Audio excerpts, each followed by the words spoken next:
Showbiz fanatics, Bossing Vic Soto abay nagsalita na patungkol sa issue ng It Showtime at ng It Bulaga, ang latang yan. But before that, if you haven't subscribed yet to my YouTube channel, please don't forget to like, share, and subscribe at i-hit mo na rin ang notification bell for more showbiz updates. Bago tayo magsimula sa ating updates for today's video, nais ko po muna of course magpasalamat sa lahat ng mga legit viewers, subscribers at ang lahat ng mga legit na nagmamahal at sumusubaybay sa lahat ng ating mga updates. Maraming salamat po. And for today's video, kung hindi nyo pa po napapanood, ay in-upload na natin ang ilan sa mga panawagan ng pamilya ni Bossing patungkol po sa isang pangyayari na hindi nila inaasahan. So kung hindi nyo pa po napapanood yan, after this you can go to our channel or I'm gonna put that on our end screen para makita po nyo yung up next. And this time, sa isang ambush interview nga ay natanong nga itong si Bossing patungkol po sa issue ng It Showtime at ng It Bulaga. Kasabay ng paglilinaw ni Master Henyo Joey De Leon ang patungkol po dun sa kanyang statement na pagluhod niya kapag nakaabot ng 15 years ay agara namang itinama ito ni Boss Joey De Leon sa kanyang official Instagram account. 2 oras bago umere ang It Bulaga noong Biyernes ay ginamit ni Joey De Leon ang kanyang Instagram account para magpaliwanag sa mga binabanggit niya noong nabanggit niya noong Miyerkules sa kanilang noontime show. Ito ay para lang matapos yung mga usap-usapan panimula ni Henyo Master sa kanyang IG reel. Sabi pa ni Joey, unang-una hindi namin kaaway ang It Showtime. Yung Showtime matagal na namin kapitbahay yon. Hindi rin nila kami tinitira, hindi namin sila tinitira. Ang pinapatungkulan namin ni Tito Soto nung nagalit kami sa It Bulaga ay yung mga nag-post sa social media, yung mga nagpo-programa. Kaya hinahamon ko 15 years kung tatagal yung mga nagpo-post na yon, hindi yon Showtime. Binati pa ni Joey ang ng happy 15th anniversary ang Kapamilya Noontime Show. Happy anniversary Showtime, 15 years na nga sa Showtime. Bakit ko hamunin yon? Mahal namin ang Showtime dahil kasabayan namin. Dadalawa na lang kami, wag nyo kaming pagsabungin. Magkakaibigan po kami. Ilang ulit binanggit ni Henyo Master Joey na hindi ang It Showtime ang pinaparinggan nila sa dating Senate President Tito Soto sa Gimme 5, laro ng mga henyo segment nila. Sinigurado rin ng comedian host na gagawin pa rin daw niya yon. Sinabi niyang luluhod siya kapag naka 15 years ang mga chismos may programa sa social media at nagpapakalat ng fake news sa online world. Napilitan na rin ngang magsalita si Joey para hindi na rin humaba ang usapang marami na rin kasi ang nakikisawsaw sa issue at pinag-aaway ng dalawang noontime show. Shinare ni Joey sa kababayan natin ang karangalan na nakamit ng It Bulaga bilang isa sa top 5 longest running show in the world. Sinang-ayuna naman ng mga netizen ang sinabi ni Dabarkads Joey sa kanyang IG reel. Halos iisang komento na mababasa sa nasabing post na malabo raw na It Showtime ang tinatalakan ni Henyo Master at Tito Sen dahil wala naman daw sinasabi ang kampo ng madlang people noontime show laban sa It Bulaga. And speaking of It Bulaga, ngayong Sabado ay naganap na nga ang advance birthday celebration ni Vic Soto at marami pa silang dapat or surprise guest na dapat na or inabangan.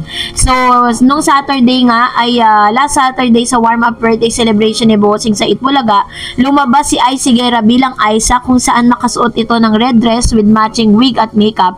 Mas bongga nga raw ito mga magaganap ngayong Sabado sa TV5 studio kung saan ay nakatanggap nga ng surprise birthday party si Bossing mula sa kanyang mga kapamilya. And this time, ayan na, nilabas na po nila yung kanilang total revenue for the past 6 months in which is kumita po sila ng all. Yung gross profit po nila ay umabot ng 90 billion, laki. 90 billion Media Quest, 51%, 46 billion 350 millions 109,000. So sa TBJ production naman is 44 billion 532 millions 458,000.32. So ganun kalaki yung kinita nila, kaya ito po ay isang manifestasyon na wala pong kasiguraduhan or kumbaga walang assurance na talagang nalulugi na sila. Pero this time, nahingian nga din ng kanyang opinion si Bossing Vic patungkol po sa pagsasalpukan po nila, no? Kasi parang ang nangyayari kasi parang ginagawa ng mga netizen, pinag-aaway ang It Showtime at ang It Bulaga.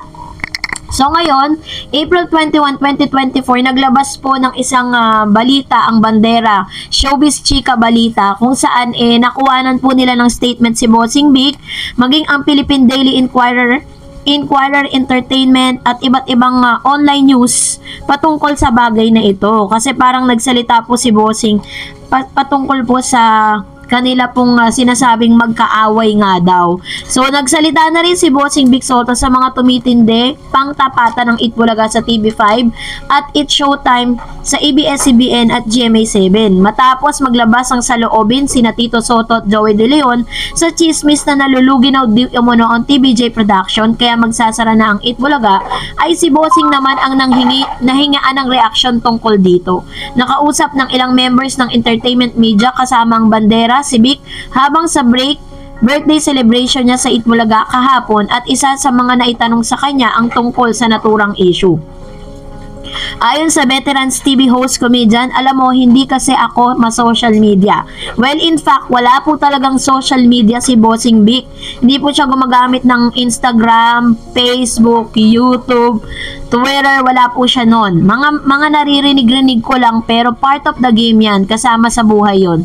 Yung pag nagpapasya ng araw-araw natin mga manonood, mga nagkokontrahan, kasama sa ano yon, kasama sa hanap buhay yon, sabi ni Bossing. Sa tanong kung sino ba ang tunay na kaaway ng Itbulaga, never naming sasabihin kaaway, katapat, kalaban, pero kaaway, iba yung kaaway namin, iba yung kaaway sa kalaban. Yung kalaban, it could be a friendly competition. It always been that case with Itbulaga and Showtime. Ilang taon na kaming magkatapat. Mananalo kami, mananalo sila. Yun ang nagpapasaya sa tanghalian ng mga Pilipino. Ang say pa ni Bossing. Ako naman, personally, naiintindihan ko na trabaho lang yun. Pero yung kaaway, iba yun. Hindi ako babatiin yun, dugtong pa niya. Patuloy pa niya, lilipas din yan. Ako naman yung mga troll na sinasabi, ako'y panlaban. Doon scroll muna, baliwala na lahat yun. Yung fans, yung mga nagbabangayan, pero at the end of the day, ay dapat masaya lang tayo. Say pa ng husband ni Pauline Luna. Samantalang nagbigay din ng pahayag, si Bossing Vic Soto tungkol sa balitang $500 million ang kinita ng Itbulaga sa loob lamang ng 6 na buwan. Huwag kayong mag-alala, nagbabayad kami ng tax. Honestly, wala akong alam doon. Basta ang alam ko, nakakapagpasaya tayo, nakakatulong tayo, kahit paano at masaya ako sa ginawa ko at yun ang importante. Ngayong senior na ako, mas lalo akong magpapasalamat sa lahat ng mga tao, anya pa. Si Bossing Vic Soto po kasi ngayon ay nasa age na alam niya na, di ba? Nasa retiring age na siya. At nakikita natin na talagang walang bad blood between Vic Soto at kay dito kay Vice Ganda.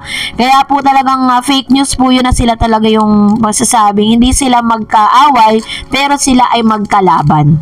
And that's it for today. For more videos and updates, please don't forget to like and subscribe. And please don't forget to follow my Facebook page, Dar Eds TV. God bless everyone!